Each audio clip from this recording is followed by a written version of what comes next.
आज के आपके करंट अफेयर्स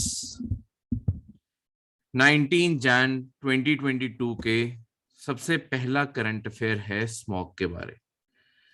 देखो, स्मॉग की प्रॉब्लम इंडिया में बहुत टाइम से एग्जिस्ट कर रही है। हर हर विंटर्स में हम देखते हैं कि दिल्ली और हमारे जो जितने बड़े शहर हैं, हर जगह पे बहुत ही खराब हवा की एयर क्वालिटी, मतलब बहुत ही ज्यादा गिर जाती है, हवा बहुत ही खराब हो जाती है। ये जो एयर क्वालिटी गिरती है, इसका कारण जो बनता है वो स्मॉग होती है। स्मॉग अपने आप में, अगर सिंपल वर्ड्स में जैसे हम सुनते हैं, स्मोक प्लस फॉग जब मिलते हैं तब स्मॉग बनती है। पर इसका अपने आप में कॉम्प्लिकेटेड वर्जन कि क्या क्या होता है स्मोक के अंदर, वो भी जानना जरूरी है। और उसके बाद फिर आज न्यूज क्या थी वो भी बताऊंगा। ठीक है, स्मॉग अपने आप में विजिबिलिटी रिड्यूस करती है। और ये आपके 1900s में सबसे पहले ये टर्म यूज की गई थी। बेसिकली ये टर्म शुरू हुई है वेस्टर्न कंट्रीज में, जैसे जो लंदन जैसे शहर है। आज लंदन कंपैरेटिवली बहुत साफ है, पर आज से 100 साल पहले तक लंदन ऐसा नहीं था। लंदन में बहुत ही ज्यादा गंदगी थी, क्योंकि इंडस्ट्रियल रेवोल्यूशन के कारण ना बहुत ज्यादा पोल्यूशन क्रिएट हो रहा था। मतलब उस जमाने में तो कोई इंडस्ट्रियल रेवोल्यूशन पे रोक ही नहीं होती थी। तो हद से ज्यादा पोल्यूटिंग इंडस्ट्रीज काम कर रही थी, कोई पोल्यूशन स्टैंडर्ड नहीं होते थे। तो हर जगह से आपके काला धुआं उड़ रहा है, जगह जगह पे ऐश उड़ रही है। ठीक है, तो बहुत सारी प्रॉब्लम्स थी। तो उसके कारण जब इन्वायरमेंट वहां पे बहुत ज्यादा डैमेज होने लगी, तब स्मॉग का एहसास हुआ। अब तो दुनिया में कई वेस्टर्न कंट्रीज में इतनी ज्यादा अवेयरनेस है कि कई कंट्रीज को ना, आपके जैसे कई हिल स्टेशंस हैं। इंडिया में भी ये कई बारी विचार किया गया कि हम बना सकते हैं, पर हमारी अपने कुछ लिमिटेशंस है। कई आपके वेस्टर्न कंट्रीज में हिल स्टेशंस को व्हीकल फ्री बना दिया गया है, जहां पे कोई भी प्राइवेट व्हीकल नहीं रख सकता। सिर्फ वहां पे सरकारी बसेस या ट्राम्स ही चलती हैं, और लोगों ने बोर्ड करना है, बस वो कर लें और कुछ नहीं। स्मोक और फॉग से स्मॉग बनती है वेद। ठीक है, तो ये क्या चीज होती है? देखो आपकी ना, स्मॉग जो होती है हम यूजुअली हमेशा सुनते हैं विंटर में, पर आपकी स्मॉग समर्स में भी बन सकती है। तो ये दोनों सीजन्स में बनती होती है, विंटर में भी समर्स में भी। बस इन दोनों के बनने का तरीका अलग है और दोनों दिखती भी अलग टाइप की है। मैं आपको यहाँ पे समझा देता हूँ। देखो, सबसे पहले ये स्मॉग और इसका बेसिक वर्जन जो विंटर्स वाला वर्जन है वो समझाता हूँ, जो हम कॉमनली जिसे हम जानते हैं कि विंटर में, क्योंकि ये ज्यादा दिखती है, इस कारण यहाँ पे ज्यादा क्लैरिटी से आएगा। हम कहते हैं स्मोक और फॉग बनती है। देखो, विंटर्स में जैसे जैसे टेम्परेचर्स ड्रॉप होते हैं और ह्यूमिडिटी जब होती है, तब आपकी फॉग नेचुरली क्रिएट होती है। ठीक है, फॉग और स्मॉग में अगर कभी फर्क करना हो, फॉग हमेशा व्हाइटिश कलर की होती है, ये व्हाइट कलर की होती है। स्मॉग हमेशा ग्रे कलर की होगी। तो अगर तुम आजकल ध्यान दोगे, जब थोड़ी बहुत ही आजकल कहीं पे भी पड़ती है, तो उसका ग्रेश कलर है। जो प्योर फॉग होती है ना, वो हमेशा व्हाइट कलर की होती है। तो एक्चुअली ये इतना प्योर रंग तो दिखना ही बंद हो गया अब आगे ये जो स्मोक होता है, ये कौन से इंग्रेडिएंट्स हैं जो मिक्स होते हैं? देखो आपके ना, नाइट्रोजन ऑक्साइड्स, ठीक है, नाइट्रोजन डाइऑक्साइड लगा लो, आपके सल्फर, सल्फर डाइऑक्साइड, वो सब कुछ। ठीक है, सल्फर डाइऑक्साइड लगा लो, चलो ऐसा टू लिख लेते हैं। और आपका तीसरा है ओजोन, O3। ये जो तीन इंग्रेडिएंट्स हैं पोल्यूशन के, ये तीनों जब आपके फॉग से मिलते हैं, तब जाके आपकी स्मॉग क्रिएट होती है। ठीक है, तो होता क्या है, ये जो नाइट्रोजन, सल्फर डाइऑक्साइड, ये हमारे व्हीकल से भी धुआं निकल रहा है, हमारी इंडस्ट्री से भी इनका धुआं आ रहा है, कहीं पे कंस्ट्रक्शन हो रही है वहां से भी ये सारे पोल्यूशन आ रहे हैं। तो ये सब कुछ एड अप होके जब फॉग के साथ मिक्स होता है, तब आपकी स्मॉग बन जाती है। ठीक है, इस तरीके से ये चीज। देखो वैसे भी जो हमारे लंग्स के लिए कभी फॉग भी अच्छी नहीं मानी जाती। जैसे बोला जाता है कि जब फॉग भी पड़ रही हो ना तब भी कभी रनिंग के लिए नहीं जाना चाहिए या वॉक के लिए भी नहीं जाना चाहिए, क्योंकि एक्चुअली ये लंग्स को डैमेज करती है, लंग्स के अंदर पानी जाता है। पर जब स्मॉग बन जाती है तब पानी के साथ साथ धुआं भी जा रहा है लंग्स के अंदर, तो ये और भी ज्यादा हार्मफुल हो जाती है। अब इन तीनों गैसेस में ये जो ओजोन है, देखो ओजोन को हम कई जगहों पे पॉजिटिव भी कंसिडर करते हैं। पॉजिटिव कहाँ पे कंसिडर होती है कि ये लैंड सरफेस है, यहाँ से ऊपर अगर हम एटमॉस्फेयर पढ़ना शुरू करें, हम जब ज्योग्राफी में एटमॉस्फेयर पढ़ते हैं, एटमॉस्फेयर में अलग अलग लेयर्स पढ़ते हैं। हम जिस लेयर में रहते हैं, जिस लेयर में सारी हमारी बिल्डिंग्स हैं, ज्यादातर हमारे प्लेन्स उड़ रहे हैं, वो कौन सी लेयर है? ट्रोपोस्फियर। पहाड़ भी इसी लेयर के अंदर अंदर ही खत्म हो जाते हैं। ट्रोपोस्फियर की लेयर है एटमॉस्फेयर की, जहां पे ये सब कुछ खत्म हो जाता है। इसके बाद सेकंड लेयर आती है स्ट्रेटोस्फियर। स्ट्रेटोस्फियर के ये बिल्कुल टॉप वाले एरिया में भी आपकी एक लेयर एग्जिस्ट करती है ओजोन गैस की, ओजोन लेयर जिसे हम कहते हैं। जब ओजोन आपके अपर एटमॉस्फेयर यानी कि यहां पे प्रेजेंट होती है ना, ये बेनिफिशियल होती है, क्योंकि अपने आप में ये इतनी हाइट पे जब होती है, ये आपकी यूवी रेडिएशन को एब्जॉर्ब करती है। जो सन की तरफ से यूवी रेडिएशन आ रही है उन्हें एब्जॉर्ब कर लेती है। अगर यूवी रेडिएशन मतलब ओजोन लेयर यहाँ टॉप पे ना हो और यूवी रेडिएशन बिल्कुल नीचे अर्थ तक पहुंच सके, ये हमारी स्किन तक जला के रख सकती हैं, तो स्किन कैंसर ये सारी प्रॉब्लम्स हो सकती हैं। तो 99% यूवी रेडिएशन यहीं एब्जॉर्ब हो जाते हैं, तो नीचे तक वो नहीं पहुंचते। ठीक है, तो बहुत ही बेनिफिशियल है जब ओजोन अपर एटमॉस्फेयर में। पर जब एटमॉस्फेयर से नीचे यहां पे आपके ओजोन, ग्राउंड लेवल ओजोन इसे कह देते हैं ताकि फर्क कर सके, ground level ozone create, ozone का फॉर्मूला है O3। ग्राउंड लेवल ओजोन जब क्रिएट होने लगते हैं ना, तब आती है आपकी मेन प्रॉब्लम। क्योंकि ग्राउंड लेवल पे जब आपकी ओजोन जनरेट होगी, यहाँ पे ये बाकी पॉल्यूटेंट से भी रिएक्ट करती है, प्लस ओजोन की एक नेचुरल अपने आप में ओजोन गैस की एक प्रॉपर्टी है कि ये हीट एब्जॉर्ब करती है। तो जो प्रॉपर विंटर्स आनी है, इन विंटर्स को भी आने से रोकती है ये। ठीक है, जिसके कारण बहुत सारे प्लांट्स और ये सब कुछ भी हार्म होता है। उसके अलावा ये ब्रीदिंग प्रॉब्लम्स भी कॉज कर सकती है, स्मॉग भी कॉज करती है।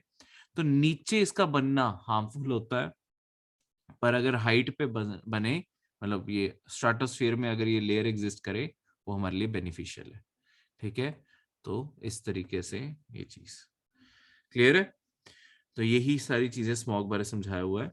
अब मैं आपको दूसरी साइड की स्मॉग समझाता हूं जो आप समर्स में देखते हो। देखो समर्स में क्या होता है, समर्स में इससे बिल्कुल ऑपोजिट चीज हो रही होती है। स्मॉग इन समर्स, समर्स में कई बार अगर आप आसमान देखोगे, आपको ना आसमान ब्राउन से कलर का दिखेगा। ठीक है, मतलब बहुत ही तुम्हें आसपास दिखेगा जैसे हवा बहुत ही गंदी सी हुई पड़ी है, हवा में मिट्टी मिट्टी भरी हुई है, ब्राउन से कलर का हुआ पड़ा है। वो एक्चुअली जो ब्राउन से कलर का आसमान होता है ना, वो एक्चुअली स्मॉग होती है। ऑब्वियसली वो उतना आसपास, जैसे स्मॉग तो आपने देखा है आसपास पूरा कोहरा कर देती है, ये वैसा कुछ नहीं करती, बस विजिबिलिटी रिड्यूस करती है ये। जो हमें लगता है हवा बहुत गंदी हुई पड़ी है, वो एक्चुअली उसे भी स्मॉग ही कहते हैं। समर्स में ये वाली स्मॉग होती है। इसमें बस क्या होता है कि आपकी जो डस्ट पार्टिकल्स हैं, जो आपके पोल्यूटेंट्स हैं, जो बाकी पोल्यूशन की गैसेस हैं, ये आपके लोअर एटमॉस्फेयर में बहुत ज्यादा इकट्ठी हो जाती हैं। मतलब हमारी ग्राउंड लेवल के पास बहुत ज्यादा इकट्ठी हो जाती हैं।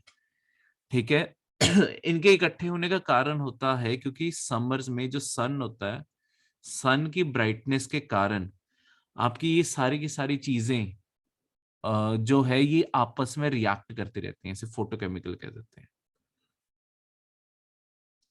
फोटोकेमिकल स्मॉग, फोटोकेमिकल स्मॉग का क्या मतलब है, जब सन की रेडिएशन के कारण ये जितने भी पॉल्यूटेंट्स है एक दूसरे से रिएक्ट करते हैं और नीचे वाले एटमॉस्फेयर की लेयर में सारे इकट्ठे होकर रह जाते हैं। इसके कारण आपको ये सारी हवा यहाँ पे ब्राउन ब्राउन से कलर की दिख रही होगी, गंदगी दिख रही होगी, पर ये इसे भी स्मॉग कहते हैं। ठीक है, दोनों चीजें तभी ठीक हो सकती होती है जब कभी बारिश होगी, बारिश के बाद ये सारे के सारे पॉल्यूटेंट्स खत्म हो जाते हैं, या दूसरा तरीका होता है स्मॉग खत्म करने का, जो नेचर का अपना खुद का तरीका है, मतलब नेचर ही खत्म कर सकती है स्मॉग को, या तो बारिश करवा के सेटल करवा दे ये सारे पॉल्यूटेंट्स को, या एक नेचुरल तरीका होता है समर्स में क्यों हमें कम दिखती है और विंटर्स में क्यों ज्यादा दिखती है। एक ना कंसेप्ट है, मैं आपको कंसेप्ट समझाने लगा हूं, क्यों विंटर्स में दिल्ली की हवा तो खासकर बहुत ही ज्यादा गंदी हो जाती है। ठीक है, वहां तो ब्रीथ करना मुश्किल हो जाए, इतनी गंदी हवा। तो होता क्या है, ये कुछ बिल्डिंग्स बना देते हैं ताकि हमारे शहर रिप्रेजेंट हो सके। ठीक है, बस बीच में थोड़ा सा गैप छोड़ देते हैं, कोई नहीं। ठीक है, ये प्रॉपर शहर बनाने के लिए कि चलो शहर एग्जिस्ट कर रहे हैं, ये हम भी यहीं घूम रहे हैं। तो ये सारे के सारे सिटीज हैं। देखो नॉर्मल आम दिनों में आपने स्कूल में एक कंसेप्ट पढ़ा होगा कि जो गर्म हवा होती है वो ऊपर को मूव करती है एटमॉस्फेयर के, और जो ठंडी हवा होती है वो उसे रिप्लेस करने के लिए नीचे आती है। ये आपकी नॉर्मल एयर सर्कुलेशन है। जहां पे गर्म हवा, जब भी हवा गर्म हो जाएगी वो ऊपर को मूव करेगी, गर्म हवा हमेशा ऊपर को मूव करती है, आपने देखा ही होगा हॉट एयर बैलून्स, उसे हॉट एयर तभी बोला जाता है क्योंकि गर्म हवा की प्रॉपर्टी है। देखो इसके पीछे भी साइंस है, मैं आपको साइंस समझाता हूँ। लेट्स सपोज ये एक बॉक्स है, बॉक्स के अंदर आपकी एयर, किसी भी गैस के मॉलिक्यूल्स एग्जिस्ट कर रहे हैं, मतलब एयर एग्जिस्ट कर रही है। अगर मैं इसे आग लगा दूं इसके नीचे, आग से क्या होगा, यहाँ पे जब अंदर गर्मी पैदा होनी शुरू हो जाएगी, ये सारे एक्साइटेड हो जाएंगे, आपस में टकराने लगेंगे, आपस में टकरा टकरा के ये और एनर्जी और गर्मी पैदा करेंगे, जिसके कारण ये कहीं से एस्केप का रास्ता ढूंढते हैं कि कहीं से निकल सके। ठीक है, क्योंकि जितनी अंदर गर्मी बढ़ती जा रही है उतना ही इनमें फ्रिक्शन बढ़ती जाती है, आपस में टकराव बढ़ता जाता है। तो इसके कारण ये रास्ता जो ढूंढते हैं ये हमेशा ऊपर को भागते हैं। तो अगर मैं यहां से ऊपर से इसे ओपन कर दूं, ये सारे के सारे साथ के साथ ऊपर को भागेंगे। कभी भी जो ठंडी हवा होती है, देखो जैसे आप अपने घर का फ्रीजर खोलोगे, फ्रीजर में हमेशा देखना ठंडी हवा ना हमेशा नीचे को आ रही होती है, ठंडी हवा हमेशा भारी होती है, हैवी होती है। उसमें क्या है, क्योंकि ये जो सारे पार्टिकल्स हैं ये बिल्कुल शांत हुए पड़े होते हैं, तो ये सारे पार्टिकल्स ना एक दूसरे के बिल्कुल करीब करीब आ जाते हैं। अब जब पार्टिकल एक दूसरे से करीब करीब होंगे, ये अपने आप ही हैवी हो जाएगा। दूसरी साइड पे जो आपके गर्म हवा थी वो एक दूसरे से दूर भाग रही थी, तो ये इतनी एरिया में दूर दूर हुई पड़ी है, ये सारे पास पास हुए पड़े हैं। तो ठंडी हवा आपकी भारी है तो वो नीचे को ड्रॉप करती है, गर्म हवा आपकी लाइट है वो आपकी हमेशा ऊपर को जाती है। तो ये बाय नेचर पूरे के पूरे एटमॉस्फेयर के अंदर भी ये पूरा प्रोसेस हो रहा होता है कि जहां पे भी आपकी गर्मी पड़ रही है वहां से हवा ऊपर को जा रही है, और ऊपर से क्योंकि एटमॉस्फेयर के ऊपर ठंडी हवा है वो नीचे को आ रही है। देखो अब होता क्या है, आपका एक आम दिन है, आपका सन बिल्कुल ब्राइट हुआ हुआ है। ठीक है, मतलब अभी मैं आम दिन की मैं आपको एक बात बता रहा हूं, सनलाइट नीचे पड़ रही होगी हर जगह। सनलाइट अर्थ के ऊपर पड़ने से क्या होता है कि जमीन बहुत जल्दी गर्म होने लग जाती है, मिट्टी गर्म होने लग जाएगी। मिट्टी गर्म होने के कारण क्या होगा, आपने कई बार ट्रैवल करते हुए समर्स में देखा भी होगा कि दूर से रोड ऐसे हिलती हुई दिखती है, या रोड के ऊपर वाली हवा हिलती हुई दिखती है। वो एक्चुअली रेडिएशन है जो अब अर्थ के थ्रू निकल रही है, अर्थ की रेडिएशन है जो अपने ऊपर की हवा को गर्म कर रही है। इसके ऊपर की हवा ये सारी गर्म हो रही है, इसके कारण क्या हो रहा है, ये जो हवा गर्म होगी, ये गर्म हवा ऊपर को भागेगी एटमॉस्फेयर में, इसके बदले इसे रिप्लेस करने के लिए एक ठंडी हवा नीचे आ जाएगी। तो इस तरीके से आपकी एयर सर्कुलेशन चलती रहती है। ठीक है, कि गर्म हवा ऊपर को जा रही है, ठंडी हवा आपकी नीचे को आ रही है, तो दोनों साइड से इस तरीके से आपका साइकिल चलता रहता है। अब प्रॉब्लम विंटर्स में कहाँ आती है, मतलब ये नॉर्मल डेज है तो इसके साथ क्या होता है, देखो समर्स में ज्यादातर जो आपका पोल्यूशन होता है, ये गर्म हवा के साथ पोल्यूशन भी ऊपर को चला जाता है और अपर एटमॉस्फेयर में जाके फैल जाता है और धीरे धीरे स्पेस में लॉस्ट हो जाता है। तो इस कारण हमें अपने आसपास ये पोल्यूशन इकट्ठा होता हुआ नहीं दिखता जैसे विंटर्स में दिखता है। अब विंटर में ऐसा क्या होता है, देखो विंटर में सन की गर्मी ही कम हो जाती है, उसके कारण ये नीचे जो अर्थ के ऊपर रेडिएशन है, ये रेडिएशन भी कम हो जाती है। मतलब अगर सन आपका, आजकल सन भी कम गर्मी कर रहा है, अगर सन कम गर्मी कर रहा है तो आपकी अर्थ की रेडिएशन भी बहुत ही कम जनरेट हो रही है। अर्थ, आजकल आप मिट्टी देखोगे, देखो अगर आप समर्स में बाहर निकलते हो नंगे पैर, अगर आप मिट्टी के ऊपर चले जाओ, आपको पता चलेगा आपका पैर जल रहा है, ठीक है, क्योंकि बहुत ही ज्यादा मिट्टी गर्म हुई पड़ी होगी। पर आजकल आप बाहर जाओगे, अगर नंगे पैर जाओगे, आप देखोगे जमीन बिल्कुल ठंडी हुई पड़ी है। तो अगर जमीन ठंडी हुई पड़ी है, वो अपने ऊपर की हवा को भी गर्म नहीं कर पाती, बल्कि अब ठंडी रेडिएशन निकल रही होती है आपकी अर्थ से। एक चीज लाइफ में हमेशा याद रखो, जो तुम बैठ के सन को कोसते रहते हो गर्मियों में और सर्दियों में भी, ठंड कभी भी, मतलब ठंड या गर्मी कभी भी ऊपर से नहीं लग रही होती। मतलब जो गर्मी है, चलो गर्मी का प्रिंसिपल कि तुम सूर्य देख कर कहते हो कि आज बहुत ज्यादा गर्मी है, पर एक्चुअली तुम्हें गर्मी कभी भी सन से नहीं लग रही। सारी गर्मी हमें अर्थ से, नीचे से गर्मी लगती है, नीचे से ये सारी की सारी जो हीट निकल रही है अर्थ से, उससे एक्चुअली गर्मी लग रही होती है, ठीक है। तो ये जो रेडिएशन है ऊपर, अगर ये ठंडी रेडिएशन है तो होगा क्या है, यहाँ पे सारी की सारी हवा आपकी ठंडी होने लग जाएगी। अब देखो अगर यहाँ पे ठंडी हवा, ग्राउंड लेवल पे ही ठंडी हवा आ गई है, मतलब नेचुरली ठंडी हवा इकट्ठी हो गई है, तो ये एयर सर्कुलेशन होगी ही नहीं। अब एयर सर्कुलेशन नहीं हुई तो यहाँ पे आपका पोल्यूशन भी, गर्म हवा नहीं है जो ऊपर लेके जाएगी, मतलब कोई भी एयर सर्कुलेशन नहीं हो रही, तो आपका पोल्यूशन भी यहीं पे इकट्ठा होने लग जाएगा। इसी कारण हमें विंटर में इतना ज्यादा एयर पोल्यूशन दिखता है, क्योंकि वो इस तरीके से आपकी ठंडी हवा के साथ जुड़ के रह जाता है। होता क्या है, कुछ हाइट पे, ऑब्वियसली कुछ हाइट पे जाके आपकी गर्म हवा एग्जिस्ट कर रही होती है और वहां पे एयर सर्कुलेशन अपनी अपनी चल रही होती है, मतलब उसके ऊपर ठंडी हवा भी होगी, ये आपस में अपनी एयर सर्कुलेशन चला रहे होते हैं। पर ये ग्राउंड लेवल पे ये ब्रेकअप हो चुका होता है, क्योंकि यहाँ पे सिर्फ अब ठंडी हवा ही रह गई है। अब ये तब तक पोल्यूशन आपका कभी खत्म नहीं होता होता जब तक यहाँ पे कोई तूफान, कोई मतलब हवा ना चल पड़े, कहीं से कोई विंड आए, ठीक है, कहीं से कोई हवा आए, कोई हवा का तूफान आए, कुछ भी आए, और ये जो ऊपर हवा थी, इस हवा को थोड़ा बहुत नीचे को धक्का मार दे। अगर इस हवा को एक बारी कहीं से हम पुश दे देंगे, कहीं से इसे हिला देंगे, तो ये सर्कुलेशन अपने आप नेचुरली शुरू हो जाएगी।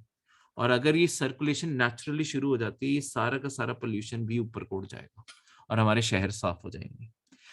यही मॉडर्न लाइन पे आपका प्रिंसिपल सोचे जा रहे हैं कि इस तरीके से हम किसी तरीके से, मतलब ऐसी कोई मशीन बना सकें बड़े स्केल पे, जिससे हम विंड को अचानक एटमॉस्फेयर को थोड़ा बहुत हिला सके।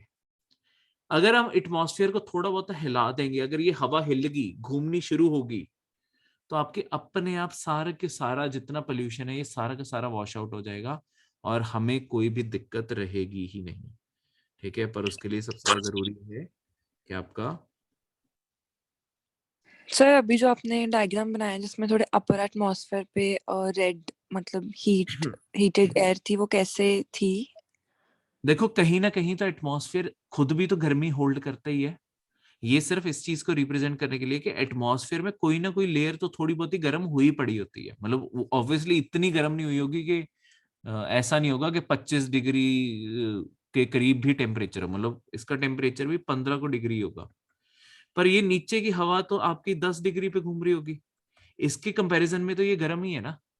मतलब ये मैंने लाल रंग इसलिए बनाया है तो ये भी ठंडी हवा, पर इससे तो ज्यादा गर्म है ना सर हम हवा नीचे तो। खुद से भी इंट्रोड्यूस कर सकते हैं ऐसे हॉट एयर सर्कुलेशन के देखो लिए? वही चीज हम अगर इंट्रोड्यूस करेंगे भी ना, हॉट एयर, एटमॉस्फेयर इतना बड़ा है कि एटमॉस्फेयर हम सारा का सारा एक साथ दुनिया में तो हीट कर नहीं सकते, और हीट करेंगे ऐसा भी ना हो कि ग्लोबल वार्मिंग में ऐड कर दे। तो एक्चुअली हम टेक्नोलॉजीज ऐसे सोच रहे हैं जहां पे हम ऐसे टावर्स लगा सकें, जिससे अचानक ही हवा को हम एक बार पुश दे दें और ये हवा कहीं टूटनी शुरू हो जाए, और अगर बाई चांस ब्रेक हो गया तो ये अपने आप चल पड़ेगी और सारा कुछ साफ हो जाएगा। स्मॉग टावर आपने सुने होंगे, स्मॉग टावर इसी की शुरुआत है। स्मॉग टावर पूरी तरीके से ये काम नहीं करते, पर स्मॉग टावर आपकी हवा को, आसपास की हवा को हिलाते जरूर है।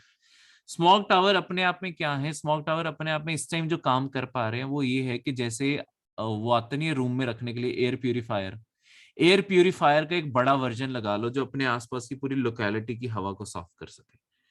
पर बात क्या है, आज का करंट अफेयर उसी चीज के ऊपर है कि स्मॉग टावर क्या इतने एफिशिएंट हैं, ये बहुत ही डाउटफुल साबित हो रहा है। क्योंकि अभी जो रिसेंटली आपके कुछ चेक्स किए गए हैं जैसे कनॉट प्लेस पे, वहां पे देखा गया है कि स्मॉग टावर के आसपास हवा सबसे ज्यादा गंदी है। ठीक है। और मतलब, और उस पूरी लोकेलिटी में थोड़ा बहुत फर्क पड़ता है, तो मे बी क्योंकि स्मॉग टावर आपकी गंदी हवा को खींचते हैं, ठीक है, हर साइड से, इस कारण भी वहां पे हवा गंदी हो सकती है उसके आसपास। उसके बाद वो गंदी हवा को खींच के ऊपर को क्या करते हैं, नीचे से गंदी हवा खींचते हैं, टॉप से साफ हवा को बाहर फेंकते हैं। ठीक है, तो वैसे एयर प्यूरिफायर के तौर पे ये पूरा काम करते हैं। पर बात यही है कि कोई बहुत बड़ा, उस पूरी लोकेलिटी में भी कोई बहुत बड़ा इफेक्ट नहीं दिख रहा जहां पे ये लगे भी हुए हैं। कि ऐसा नहीं है कि पोल्यूशन बहुत ही बड़े लेवल से ड्रॉप कर गया हो। तो अभी स्मॉग टावर की टेक्नोलॉजी ऐसी है जो पूरी दुनिया में कोई टेस्टेड टेक्नोलॉजी नहीं है कि इसका क्या क्या बेनिफिट होंगे। बस पूरी दुनिया ने अपनाना शुरू कर दिया है ये देख के कि शायद यही बेस्ट सोल्यूशन हो। चाइना जैसे कंट्रीज में इसके कुछ फ्रूट साबित हुए हैं, पर चाइना ने और भी बहुत सारे स्टेप्स उठाए हैं जो इंडिया ने अभी नहीं उठाए हैं। जैसे उन्होंने तो अपने इंडस्ट्रीज को साफ करने के लिए बहुत रिस्ट्रिक्शंस लगा दी हैं, पर इंडिया में अभी ऐसा कुछ नहीं है। तो अभी देखो इंडिया आगे क्या स्टेप उठाता है। ठीक है, क्लियर है? हाँ जी ऋषभ जी। सर ये स्मोक टावर कौन कौन सी सिटीज में लगे हैं हमारे यहाँ पे? देखो स्मॉग टावर बहुत सारे शहरों में लग रहे हैं, ऐसा कोई नाम नहीं है शहरों का। लगने को एक एक टावर, एक सिंगल टावर भी पूरे शहर में लग रहा है, पर एक सिंगल टावर कुछ ज्यादा बड़ा करता नहीं। ज्यादातर जो मेन दिल्ली जैसे शहर हैं, जो बैंगलोर जैसे शहर है, यहाँ पे मल्टीपल टावर्स लग रहे हैं। बाकी सारे शहरों में एक आधा टावर अभी सिर्फ एक्सपेरिमेंटल बेसिस पे लग रहे हैं।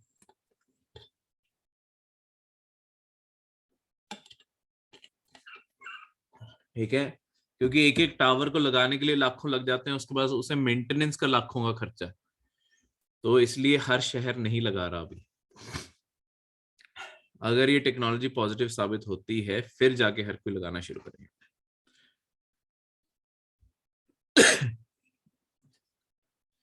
क्लियर है? अब अगला करंट अफेयर है आपका स्वॉर्म ड्रोन्स के बारे में। आपकी 26 जनवरी आ रही है। ठीक है, 26 जनवरी की जो पूरी सेलिब्रेशन है, ये सेलिब्रेशन जो 26 जैन को शुरू होती है एज अ रिपब्लिक डे, ये सेलिब्रेशन खत्म कब होती है?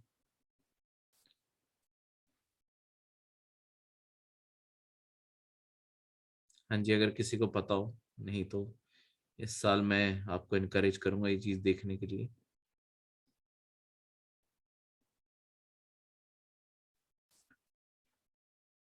29 जैन को, बिल्कुल। ये सिर्फ एक चीज, एक दिन की चीज नहीं होती। 29 जैन को जाके सेलिब्रेशन खत्म होती है, बिल्कुल, बीटिंग रिट्रीट सेरेमनी से। देखो आप में से ज्यादातर लोग रिपब्लिक डे की परेड तो कभी ना कभी आपने देखी होगी, पर मैं आपको इनकरेज करूंगा कि बीटिंग रिट्रीट भी देखो। ये भी बहुत ही ज्यादा शानदार होती है, और खासकर इस साल इसके अंदर कुछ ऐसी एडिशंस होने वाली हैं जो बहुत ही ज्यादा शानदार होने वाली हैं। मिलिट्री अपनी एक और टेक्नोलॉजी की नुमाइश करने वाला है इस दिन, बीटिंग रिट्रीट के दिन 29 जैन को। ये शाम को होती है। बीटिंग रिट्रीट शाम को 5 बजे शुरू होती है। ठीक है, उस टाइम आपके जो राष्ट्रपति भवन है उसके बिल्कुल जहां से वो शुरू होती है, ढलान शुरू होती है, बस वहां पे बीटिंग रिट्रीट होती है। तो ये एंड होता है, तो यहाँ पे सारा का सारा एरिया को लाइट अप किया जाता है, पूरा डेकोरेटेड होता है, और सारे मिलिट्री बैंड्स आते हैं और यहाँ पे मिलिट्री बैंड्स सॉन्ग्स परफॉर्म करते हैं। तो ये सेरेमनी ऐसी होती है। ठीक है, इस साल क्या किया जा रहा है, एक ना टेक्नोलॉजी शोकेस की जा रही है, ड्रोन्स की टेक्नोलॉजी। देखो ये ड्रोन्स की टेक्नोलॉजी कहाँ से हाईलाइट हुई और पिछले एक आधे साल में तो बहुत बारी अब ये करंट अफेयर आ भी चुका है और आता भी रहेगा, ठीक है। और आने वाले टाइम में इसके ऊपर, ड्रोन्स के ऊपर क्वेश्चंस भी आएंगे प्रीलिम्स के ऊपर, ये पक्की बात है, क्योंकि जितनी टेक्नोलॉजी बार बार रिपीट होती जाती है उसके ऊपर कोई ना कोई कहीं ना कहीं से घूम के क्वेश्चन जरूर आते हैं। तो अलग अलग टाइप के ड्रोन्स जो मिलिट्रीज यूज करने लग गई हैं, कामाकाजी, स्वॉम्प, ये सारे हम कभी ना कभी पढ़ेंगे। आज स्वॉम्प टेक्नोलॉजी बारे बताऊंगा। तो बेसिकली देखो इनकी इंपॉर्टेंस, ड्रोन वॉरफेयर में बहुत सालों से एग्जिस्ट कर रहे हैं, अमेरिका जैसे देश तो बहुत सालों से यूज कर रहे हैं, पर सडनली हर देश के अंदर भाग पड़ गई है कि ड्रोन्स एक्वायर करने बहुत ज्यादा जरूरी है। इंडिया भी अब रिसेंटली पिछले 1 डेढ़ साल से बहुत सारे ड्रोन्स का ऑर्डर प्लेस कर रहा है कि हमें हर फील्ड के लिए, नेवी के लिए, आर्मी के लिए, एयरफोर्स के लिए, सबके लिए ड्रोन्स चाहिए और अलग अलग टाइप के ड्रोन्स चाहिए। ये जो ड्रोन्स हैं, इनका सिग्निफिकेंस एक इंटरनेशनल इवेंट से बढ़ा। 2020 में क्या हुआ, 2020 की बात है, 2020 या अर्ली 21, मतलब उस टाइम की बात है, मेरे ख्याल से 2020 की है या 21 के बिल्कुल स्टार्टिंग के मंथ्स की बात थी। दो देशों में ना वॉर हुई है,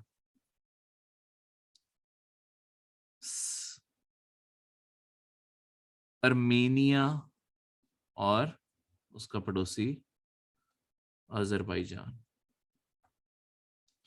अर्मेनिया और अजरबैजान, ये अगर आप रशिया देखोगे, रशिया के बिल्कुल नीचे, और रशिया और टर्की के पास देखोगे, ये दोनों देश वहां पे हैं, अर्मेनिया और अजरबैजान। ये ना दोनों बहुत ही पुराने दुश्मन हैं, जैसे कि मान लो इंडिया पाकिस्तान की दुश्मनी है, वैसी इनकी है। बहुत बारी ये लड़ाइयां लड़ चुके हैं, पर आज तक जितनी भी लड़ाइयां लड़ी है ना, हर बारी अर्मेनिया जीता था। पर 2020 की लड़ाई पहली बारी अजरबैजान जीत गया, और ऐसे जीता, बहुत बड़े मार्जिन से हराया, मतलब अर्मेनिया की बुरी हालत करके रख दी थी अजरबैजान ने। तो सडनली सारे के सारे दुनिया के डिफेंस एनालिसिस इस चीज पे सोचने बैठ के कि ऐसा क्या हुआ है कुछ सालों में कि अजरबैजान सडनली इतना स्ट्रांग हो गया, या ये वॉर कैसे जीत गया अजरबैजान, ठीक है। जो आज तक कभी कोई एक वॉर नहीं जीता था अर्मेनिया से, वो कैसे जीत गया। उसका अल्टीमेटली आंसर मिला कि अजरबैजान ने रज के ड्रोन्स खरीदे थे, और फिर सारे ड्रोन्स का जैसे उन्होंने वॉरफेयर में यूज किया ना, उन्होंने अजरबैजान सॉरी अर्मेनिया की बुरी हालत कर दी।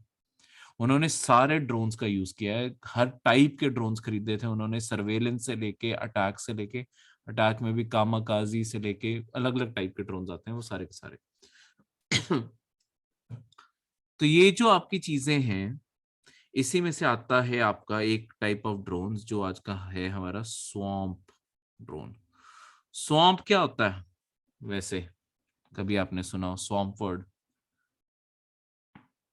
देखा भी होगा नेचर फॉर्म में। ऑफ बीस बीस हाँ, फॉर्म नहीं है, बीज का फॉर्म नहीं है, बेसिकली स्वॉम्प होता क्या है, स्वॉम्प किसी भी चीज का बन सकता है। देखो कई बार आपने शाम को बर्ड्स को भी देखा होगा, एक साथ बर्ड्स क्या करती है, बर्ड्स एक साथ इकट्ठी होती है, पूरे झुंड में एक साथ ग्रुप बना के उड़ रही होती हैं, ठीक है। देखा ना आपने कि सारे के सारे झुंड बना के एक बहुत बड़ा, कभी इधर उड़ रही होती है, कभी उधर उड़ रही होती हैं, एक बहुत ही सिंक, एक ऑर्डर में। कोई भी बर्ड एक दूसरे से टकराती नहीं है, और सबको पहले ही पता होता है किधर मुड़ना है, क्या करना है, सारी की सारी वो घूम रही होती है। उसे स्वॉम्प कहते हैं। आपके ये स्वॉम्प की प्रॉपर्टीज बहुत सारे इंसेक्ट्स भी दिखाते हैं, ठीक है, बहुत सारे मतलब बर्ड्स भी दिखाती हैं। इसमें ये सारे आपस में ऐसे कोऑर्डिनेशन करते हैं कि एक साथ कैसे फ्लाई करना है, कैसे फॉर्मेशंस बनानी है, कैसा घूमना है। तो ड्रोन्स में ये टेक्नोलॉजी क्या है कि एक साथ, जैसे अब आपके जो ये बीटिंग रिट्रीट के दिन अगर आप देखोगे, आपके 1000 ड्रोन्स एक साथ उड़ाए जा रहे हैं। 1000 ड्रोन्स को एक साथ ऐस कोऑर्डिनेशन में उड़ाया जाएगा कि मतलब हम क्या कर रहे हैं, हम टेक्नोलॉजी को दिखाने के लिए हम ना लेजर शो ऑर्गेनाइज कर रहे हैं। ये 1000 ड्रोन सारे के सारे लेजर शो ऑर्गेनाइज करेंगे हवा के अंदर। पर ये सारे ड्रोन्स किस सीक्वेंस में उड़ेंगे, कहां से कौन सा ड्रोन की क्या रोल होगा, वो सारे के सारे एक दूसरे से कोऑर्डिनेशन करते हुए ये उड़ेंगे। कभी कोई किधर जा रहा है, कभी ऊपर जा रहा है, नीचे जा रहा है, जहां पे भी जिस ड्रोन ने मूव करना है, वो सारे के 1000 ड्रोन एक साथ मूव करेंगे। तो ये इसका बहुत बड़ा सिग्निफिकेंस है, ठीक है। इन्हें स्वॉम्प ड्रोन्स कहते हैं। इनका वॉरफेयर में भी यूज है। अब देखो 1000 ड्रोन एक साथ उड़ाओ, सबको तुमने आर्म करके रखा हो, तुमने कोई जगह का फिक्स टारगेट लगा के रखा हुआ है कि यहाँ पे जाके अटैक करना है, ये 1000 ड्रोन्स एक तो तबाही मचा के रख देंगे कहीं पे भी जगह पे, और दूसरा इनके ऊपर कोई फायर हो रहा है तो ये खुद गैप बना सकते हैं अपने बीच में, वापस कैसे फायर करना है, कोई कहीं से घूम के जा रहा है, कोई कहीं से घूम के जा रहा है, एक दूसरे से कोऑर्डिनेशन करते हुए ये कोई भी अटैक करवा सकते हैं। तो ये बहुत ही इफेक्टिव तरीका है वॉरफेयर का भी। तो इसके ऊपर सारी दुनिया विचार कर रही है और इंडिया भी ऑब्वियसली इसके ऊपर बना रहा है, ठीक है। तो इसके अंदर ज्यादातर अभी दुनिया में स्वॉर्म ड्रोन्स लाइट शो के लिए यूज हो रहे हैं, पर इन्हें अटैक के लिए भी यूज किया जा सकता है। देखो वैसे क्या होता है, जो नेचर में स्वॉर्म्स बनते हैं, हाँ जी ऋषभ, जैसे वीडियो गेम्स में होता है, तो जैसे आपके अब होता क्या है, वैसे जो असली नेचर में जो बर्ड्स ये सारे जो स्वॉर्म्स बनाते हैं, उसमें ये सारे आपस में हर पर्सन अपना अपना रोल लेके चलता है। हर बर्ड, लेट्स सपोज बर्ड्स उड़ रही है, हर बर्ड को अपना अपना रोल पता होता है और वो आपस में कोऑर्डिनेशन करते करते उड़ते रहते हैं, ठीक है। पर ड्रोन्स के केस में हम हर एक ड्रोन को अपना अपना ब्रेन नहीं दे सकते, फिर कोऑर्डिनेशन करवानी, नेटवर्क इशू कुछ भी हो सकता है। तो हम क्या करते हैं, हम एक ग्राउंड लेवल पे एक सेंट्रल कंट्रोल बिठा देते हैं। ये सेंट्रल कंट्रोल इन सबको इंडिविजुअली सिग्नल भेजता रहता है कि इन्होंने क्या करना है, और ये सारे के सारे वैसे उस ऑर्डर को फॉलो करते करते चलते रहते हैं। मतलब ऑब्वियसली ये सेंट्रल कंट्रोल बहुत दूर भी हो सकता है, पर हर एक को अलग अलग कमांड मिलेगी। इन सबका अपना अपना ब्रेन नहीं होता ड्रोन्स में, ठीक है।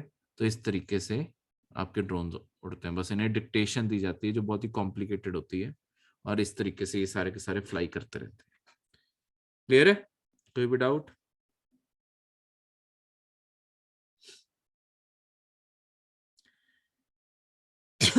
नेक्स्ट आपका करंट अफेयर है यूनाइटेड अरब अमायरेट्स। अब देखो ये जो चीज है, यहाँ पे भी अब एक ड्रोन अटैक हुआ है, ठीक है। आपके एक ना टेररिस्ट ग्रुप है हुती, ये जो हुतीज हैं ये यमन का टेररिस्ट ग्रुप है। यमन आपका जो देश है ना, यमन देश के अंदर ना इस टाइम सिविल वॉर छिड़ी हुई है। सिविल वॉर क्या होता है? सिविल वॉर होता है कि एक ही देश के अंदर दो ग्रुप्स बन गए और वो दो ग्रुप से एक दूसरे की जान लेने पे तैयार है, ठीक है। कि अल्टीमेटली पावर किसके पास है, कोई बाहर के देश से लड़ाई नहीं हो रही, यमन के अंदर ही दो हिस्से हो गए हैं, दोनों हिस्से एक दूसरे से लड़ रहे हैं, ठीक है। ये उनमें से एक ग्रुप है हुती। अब जो एक ग्रुप है हुतीज का जो ग्रुप है, इन्हें सपोर्ट कर रहा है पीछे से ईरान, ठीक है। दूसरी साइड के जो ग्रुप वाले हैं, जो गवर्नमेंट है, जो वहां की गवर्नमेंट है, वो दूसरा ग्रुप बनती है। जो वहां की गवर्नमेंट है वो अब माइनॉरिटी, बहुत ही कम एरिया रह गया उनके पास, हुतीज जीतते जा रहे हैं सारा एरियाज। गवर्नमेंट को पीछे सपोर्ट करता है सऊदी अरेबिया, यूनाइटेड अरब अमायरेट्स, ठीक है, आपका यूएसए, ये सारे सपोर्ट करते हैं। पर ये सारे के सारे हारते जा रहे हैं। ईरान के बैक्ड जो हुतीज हैं ये जीतते जा रहे हैं। हुतीज वैसे भी क्या करते हैं, अब ये जो देश हैं सऊदी अरेबिया, यूनाइटेड स्टेट्स अमायरेट्स, ये सारे यूनाइटेड अरब अमायरेट्स, इन सब के अंदर भी अपने कोई ना कोई अटैक करवाते रहते हैं, क्योंकि ये उनकी सपोर्ट कर रहे हैं, इस कारण यहाँ पे भी अटैक होते रहते हैं। तो इसी के चलते हुए कि यूएई के अंदर भी अटैक हुआ ड्रोन से, और उसके अंदर 2 इंडियंस मारे गए, ठीक है, और 2 और इंजर्ड हो गए। तो जहां पे वो कोई आपकी ऑयल की साइट थी, जहाँ पे ऑयल के प्लांट्स थे, वहां पे ये ड्रोन अटैक हुआ, वहां पे इंडियन वर्कर्स लगे हुए थे, और इंडियन वर्कर्स 2 की जान चली गई और 2 इंजर्ड हो गए। तो इससे हमारा यूनाइटेड अरब अमायरेट्स न्यूज में है। देखो यूनाइटेड अरब अमायरेट्स के ऊपर ना पहले भी प्रीलिम्स के ऊपर क्वेश्चन आ चुका है और फिर आ सकता है। इसे यूनाइटेड अरब एमायरेट्स इसलिए कहते हैं, एमायरेट्स का मतलब होता है किंगडम। ये ना आपके अरब के बहुत ही छोटे छोटे किंगडम्स थे। इन सब ने इंटरनेशनली अपना स्टैंडर्ड बनाने के लिए इन्होंने क्या किया कि इंटरनेशनली एक रिकॉग्निशन मिले, एक स्ट्रॉन्ग तौर पे दिखें। ये जितने, हर किंगडम का अपना अपना खुद का किंग था। इन सारे राजाओं ने क्या फैसला किया कि हम अपना एक कॉमन इंटरनेशनल फ्रंट बना लेते हैं। तो हम जब आप जब ज्यादातर यूएई बारे सुनते हो, आप हमेशा दुबई बारे सुनते होगे, ठीक है। पर दुबई सिर्फ एक किंगडम है, इसके अलावा अबू धाबी एक अलग सबसे बड़ा यूएई में जो सबसे बड़ा किंगडम है वो अबू धाबी है। फिर दुबई, शारजा, अजमन, ठीक है, फिर अल क्वान, खामिया, फुजारा, और ये सारे के सारे आपके किंगडम्स हैं यहाँ पे। ये अलग अलग किंगडम यूनाइटेड, आपस में इन किंगडम्स ने अपनी एक कॉमन इंटरनेशनल फ्रंट बना दिया। तो इनके लोकल क्या है कि देखो, अबू धाबी का जो राजा है वो अपने एरिया में कानून बनाता है, दुबई का राजा अपने एरिया में कानून बनाएगा, शारजा का अपने एरिया में, कौन का अपने एरिया में, खामिया का अपने एरिया में, फुजारा का अपने एरिया में। हर कोई अपने अपने एरिया में कानून बना रहा है, कोई भी एक दूसरे से इंटरफेयर नहीं करता लोकल लॉज में। तो इसी कारण जो दुबई में कानून है जरूरी नहीं है कि वो अबू धाबी में भी है। जैसे दुबई में ज्यादा फ्रीडम्स दी हुई हैं उनके राजे ने, पर वो सेम फ्रीडम्स अबू धाबी या आपके शारजा में भी नहीं मिलेंगी। ठीक है, इसी कारण दुबई इतना ज्यादा फेमस है। उसके बाद पर इसमें से सबसे बड़ा जो किंगडम था वो अबू धाबी था। इसी कारण यूएई, पूरे यूएई का राजा जो है, पूरे यूएई का राजा हमेशा अबू धाबी का राजा माना जाता है, क्योंकि इसका सबसे बड़ा एम्पायर था। ठीक है, इन सब में से तो चाहे दुबई सबसे ज्यादा अमीर है, अमीर सबसे ज्यादा दुबई है, पर पूरे यूएई का राजा अबू धाबी को माना जाता है। तो इंटरनेशनली जितने भी रिलेशंस हैं, कोई भी अफेयर्स हैं, वो अबू धाबी संभालता है। आपको ये जो नाम है ना, ये आपको नाम याद रखने, मतलब देखो प्रीलिम्स का क्वेश्चन है तो एग्जैक्ट आपको सारे का सारा नाम नहीं याद रखना होता ऑब्वियसली, नहीं तो बहुत ही मुश्किल नाम है। पर आपको बेसिक आइडिया होना चाहिए कि कोई खामिया, कोई फुजारिया, ऐसी कोई चीज के नाम मैंने पढ़े हैं यूए में। क्योंकि आपको पेपर में लेट्स सपोज क्वेश्चन आता है कि इनमें से कौन सा इमारेट्स का हिस्सा है या नहीं है, कोई भी क्वेश्चन आ गया, अगर आपको रफ भी आइडिया है ना कि कोई मैंने ऐसा नाम पढ़ा है, आप अपने आप गेस करके लगा लोगे, और जो नहीं पढ़ा वो नहीं होगा। तो ऑब्वियसली एलिमिनेशन के मेथड से आप वो क्वेश्चन सॉल्व कर सकते हो। तो प्रीलिम्स के पेपर में हमेशा यही बेनिफिट होता है, और प्रीलिम्स के पेपर के लिए हमेशा ये चीज याद रखो, आपको कभी भी सारा का सारी चीज याद नहीं रखनी, आपको सिर्फ उसका बेसिक क्रक्स याद रखना है। ठीक है, क्लियर है? कोई भी डाउट यहां तक? तो ये थे आपके आज के करंट्स।